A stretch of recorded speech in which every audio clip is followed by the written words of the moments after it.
today. Um, the reality of life we easily forget.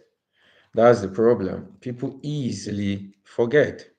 You see, people were busy some months back talking about the situation in Gaza, everything. People were up and down talking about what is going on around the world, protesting here, protesting there. The funny part of this life is when something is going on, like we do selective outrage, we get angry on some things and not on others. This life is just to talk about what is going on and why is the world still silent. I really don't understand, most especially if you live in the West. The West always go after stuff that they think is wrong. They push their youths to demonstrate, to do stuff, go out, do protests, do so many things, create um, discomfort because they believe discomfort will make the government to react. Sadly, so which is somehow is good, this behavior of doing something so that government will react. But looking deep into what is going on in the Western country today and what is going on out of the West today, you will be shocked.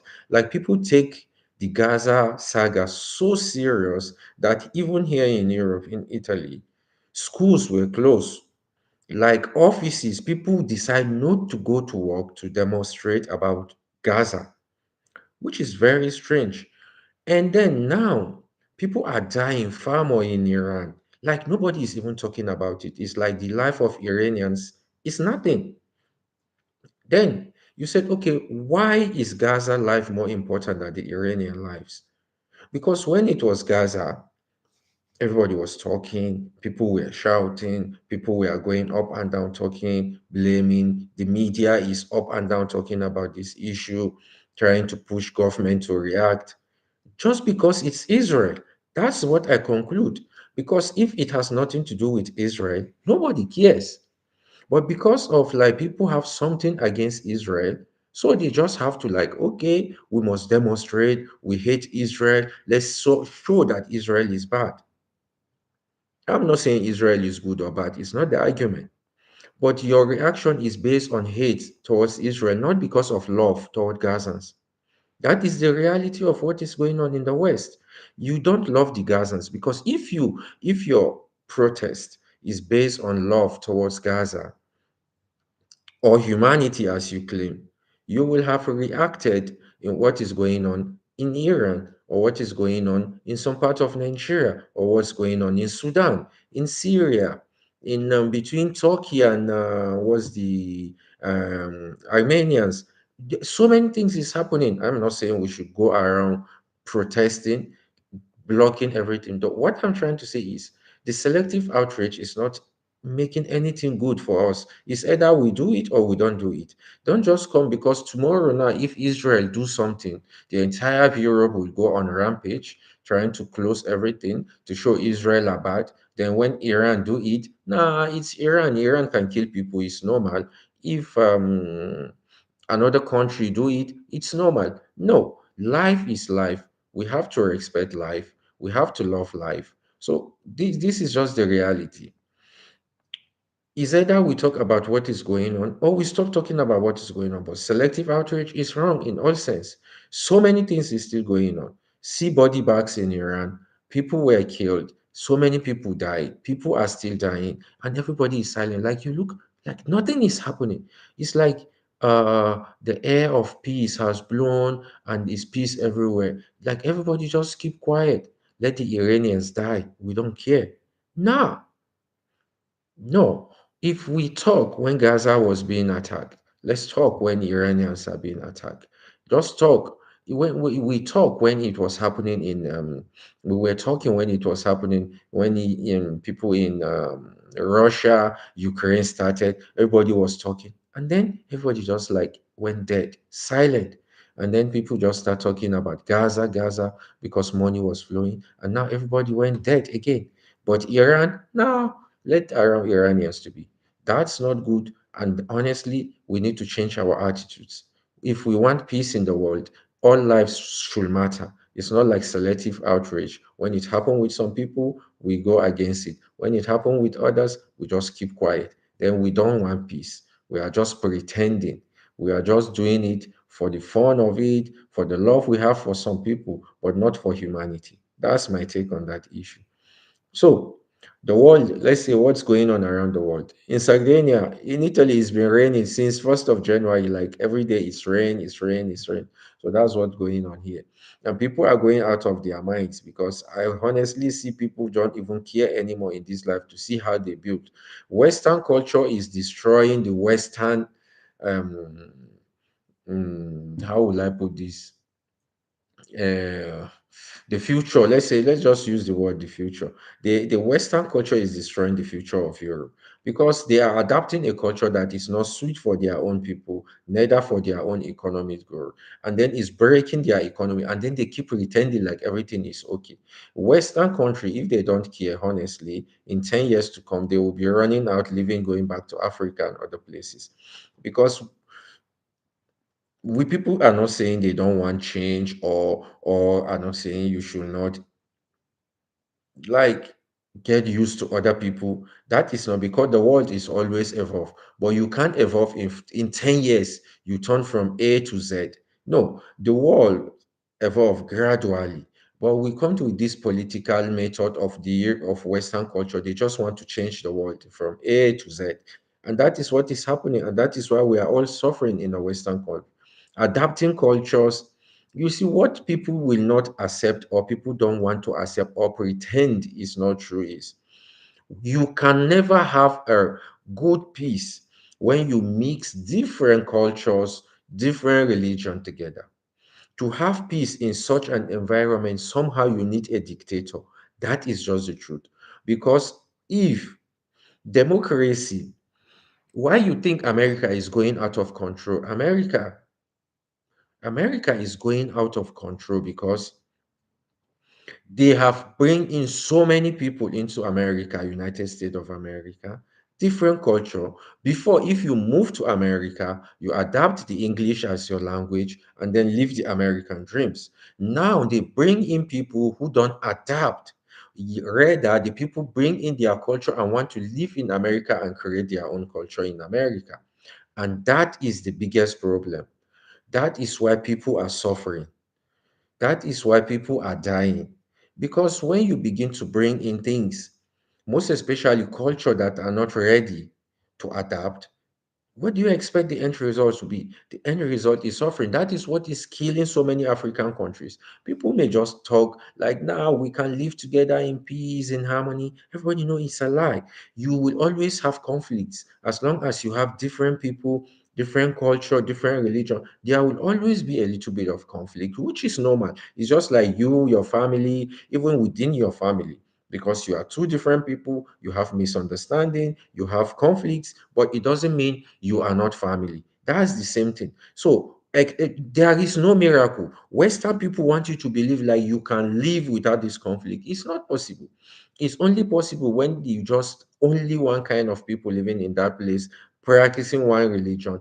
Even then, they will have the conflicts. Only the difference is it will be relatively low than when you have different religions and different culture, which create more bigger conflicts. That is why I blame the Western colonial master of how the Africa they created, the countries they created in Africa. They did not allow Africans to decide how they want to live as a country. Rather, they force Africans to live as one country, and then they leave us with this conflict that is taking things, it's taking a toll on us. Like people are dying for stupid things that can easily be avoided. So that's my take on this.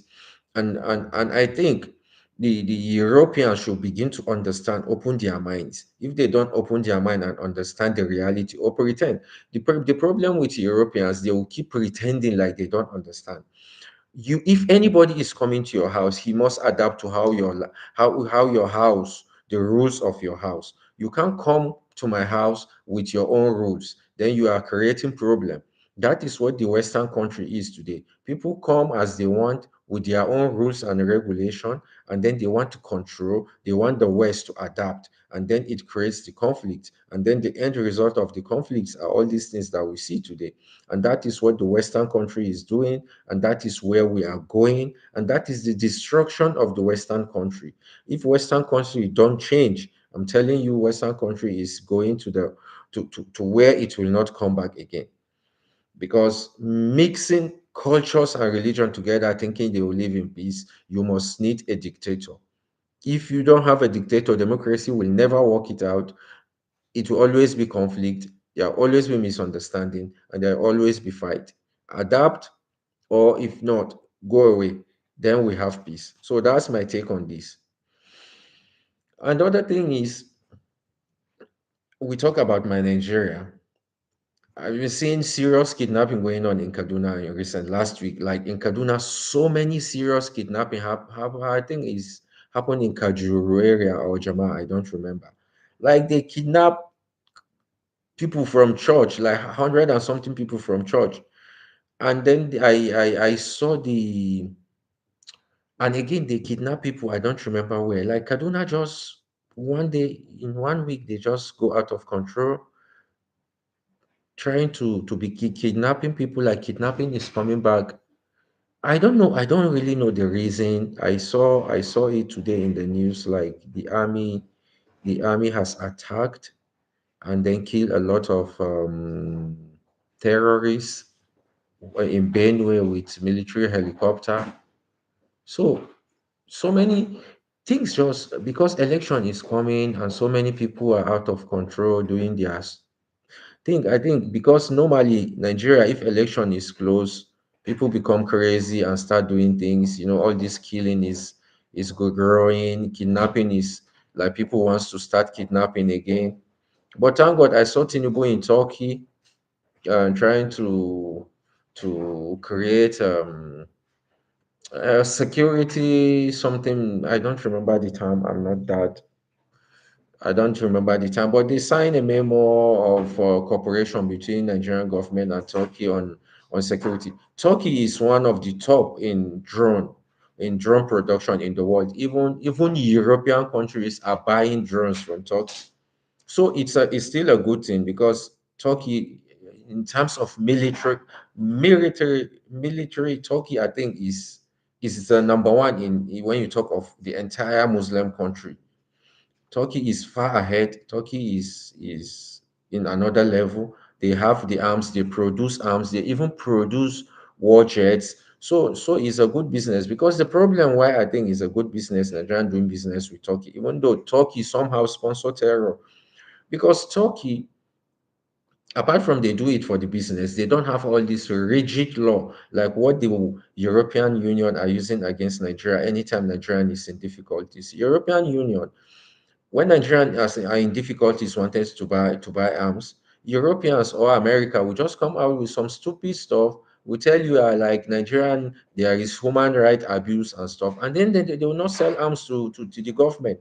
So honestly, for the security of Nigeria and for the movement of Nigeria, I think Nigeria should face people like Turkey and Russia, because these are the people that will give you arms without so much condition. But Western country, they will allow your people to die. They want your people to die with the condition, because your government did wrong. Maybe they kill one person. Because of that one person, Western country will allow millions of your people to be refugees, thousands of your people to die, just to claim human right, which is nonsense. And most time, the people that they are trying to defend as human right are even killers. They are not even normal human beings. So that is the reality. So I just hope these arms, whatever it is that Nigeria, that Tinubu wants to talk it to, will really hasten the situation, and to bring it to an end. Nigerian is really moving fast, and then there is a lot of improvement. There is a lot of Nigerian are using more of sophisticated weapons now. They use a lot of drones. They spy drones that they see everything that is going. They know where the bad guys are. They trace them. They attack them with helicopter and all those things, which is very good. But before, That was what Jonathan, Goodluck Jonathan, did with the South Africans that almost end Boko Haram before the useless northern politician decide to fight him. So I wish Nigeria will go better, and I hope it will get better. That's just my wish for Nigeria. Okay.